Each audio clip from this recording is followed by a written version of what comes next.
भारत के launch vehicles की बात करें, उससे पहले हम देख लेते हैं कि जो पृथ्वी है उसके आसपास जो ऑर्बिट्स हैं, 3 ऑर्बिट की बात की जाती है।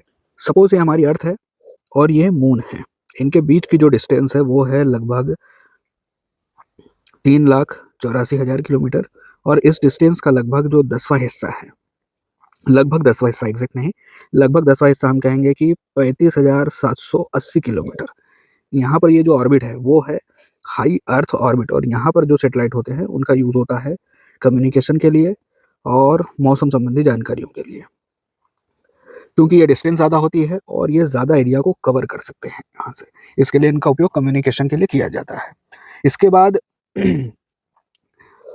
जो 2000 से लेकर 2000 किलोमीटर से पृथ्वी की सरफेस से 2000 किलोमीटर से लेके जो हाई अर्थ ऑर्बिट जहाँ से शुरू होती है, मतलब लगभग 35,780 किलोमीटर। इसके बीच की ये जो ऑर्बिट है वो है मीडियम अर्थ ऑर्बिट और यहाँ पर जो सैटेलाइट होते हैं वो नेविगेशन के लिए यूज़ किए जाते हैं।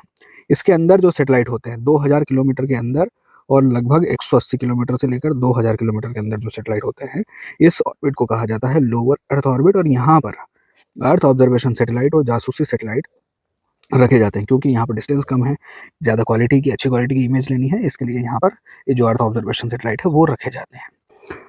फिर से देखते हैं कि ये अर्थ है, यहाँ पर मून है, यहाँ पर हम मान लेते हैं कि हाई अर्थ ऑर्बिट वाला सैटेलाइट है, यहाँ इस बीच में मीडियम अर्थ ऑर्बिट वाला सैटेलाइट है और यहाँ पर लोअर अर्थ ऑर्बिट वाला सैटेलाइट है।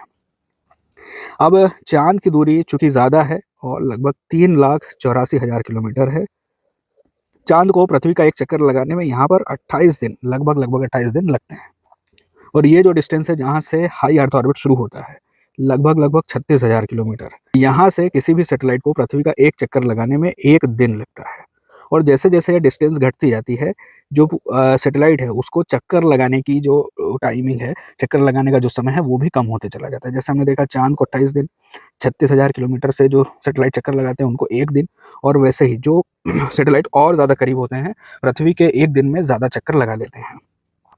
एक एग्ज़ाम्पल के लिए हम देख सकते हैं कि लगभग 705 किलोमीटर पे जो सैटेलाइट होता है, उसको पृथ्वी का चक्कर लगाने में लगभग 99 मिनट लगते हैं। तो ऐसे ही जैसे-जैसे पृथ्वी और सैटेलाइट की डिस्टेंस कम होती जाती है, उसके चक्कर लगाने का टाइम कम होता चला जाता है। अब लॉन्च व्हीकल क्या करते हैं? लॉन्च व्हीकल यहीं से एक सैटेलाइट को लेकर जाते हैं और किसी एक ऑर्बिट में छोड़ देते हैं और वहाँ पर सैटेलाइट पृथ्वी के चक्कर लगाता रहता है।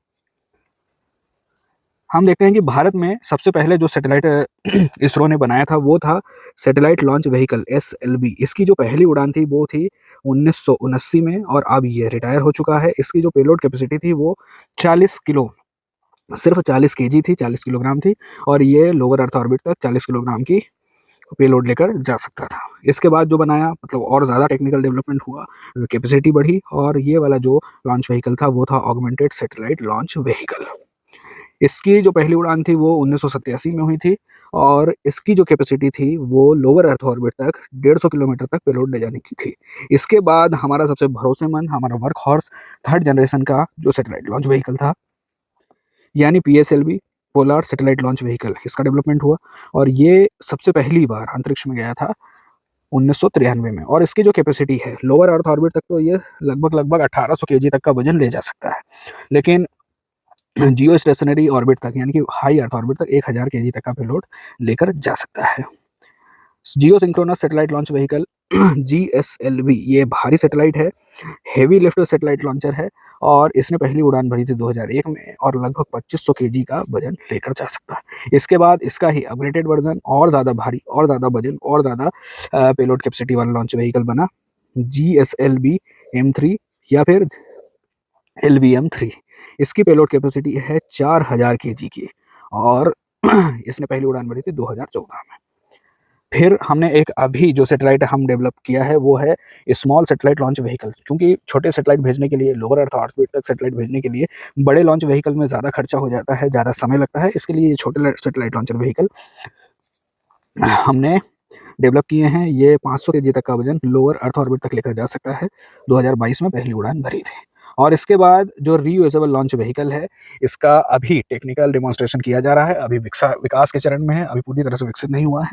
जब ये विकसित हो जाएगा तो हम इस सैटेलाइट को लॉन्च करने के बाद हमारा जो लॉन्च व्हीकल है वो वापस आ सकता है जहाँ से लॉन्च किया गया है। इससे खर्चा कम होगा। इस टेबल में हम देख सकते हैं कि कब किस तरह से हमारे यहाँ सैटेलाइट लॉन्च व्हीकल का विकास हुआ है। एएसएलवी 1979 में, एएसएलवी 1987 में, पीएसएलवी 93 में, जीएसएलवी 2001 में, एलवीएम 2014 में, एसएसएलवी 2012 में, और ये जो है यहाँ से अभी सिर्फ तकनीकी विकास के चरण में है, अभी तक विकसित हुआ नहीं है। पहली उड़ान इसकी भरी नहीं है।